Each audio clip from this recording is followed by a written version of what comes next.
দ্বিকক্ষ বিশিষ্ট সংসদ ও গণভোটের বিধান রাখাসহ সংবিধানের ৬২ জায়গায় সংশোধনীর প্রস্তাব দিয়েছে বাংলাদেশ জাতীয়তাবাদী দল বিএনপি।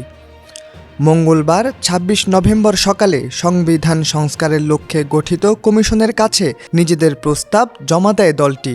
সংবিধান সংস্কারে দলের প্রস্তাবনাগুলো তুলে ধরে এদিন সংসদ ভবনে যায় বিএনপির একটি প্রতিনিধি দল। প্রতিনিধি দলের নেতৃত্বে ছিলেন দলের স্থায়ী কমিটির সদস্য সালাউদ্দিন আহমদ। সংবিধান সংস্কার কমিশন প্রধান ডক্টর আলী রিয়াজের নেতৃত্বাধীন কমিটির সঙ্গে সেখানে প্রায় পৌনে ১ ঘণ্টা বৈঠক করেন তারা। বৈঠক শেষে সাংবাদিকদের মুখোমুখি হয়ে বিএনপি নেতা সালাউদ্দিন আহমদ বলেন, বিএনপির প্রস্তাবনায় ব্যালেন্স অব পাওয়ারের কথা বলা হয়েছে। সংস্কার কমিটি সুপারিশ চূড়ান্ত করে সরকারকে দেবে, তারপর নির্বাচিত সরকার এসে এসব সংশোধন করবে।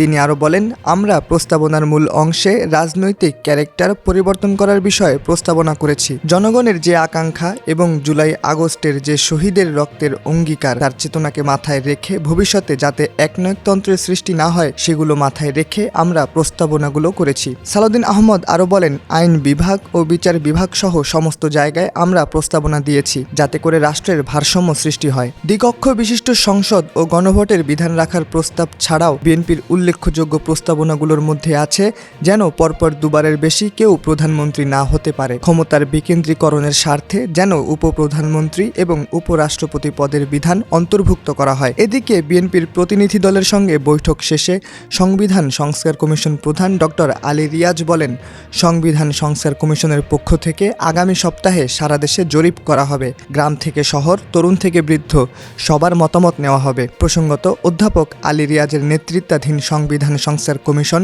লিখিতভাবে সংবিধান সংস্কারের প্রস্তাব পাঠাতে রাজনৈতিক দলগুলোকে অনুরোধ করেছিল। এরই ধারাবাহিকতায় মঙ্গলবার ২৬ নভেম্বর সকালে এই ব্যাপারে নিজেদের প্রস্তাবনা জমা দিল বিএনপি। তাছাড়া কমিশন ইতোমধ্যে বিশিষ্ট নাগরিক সহ অন্যান্য অংশীজনের সঙ্গে মতবিনিময়ও শুরু করেছে।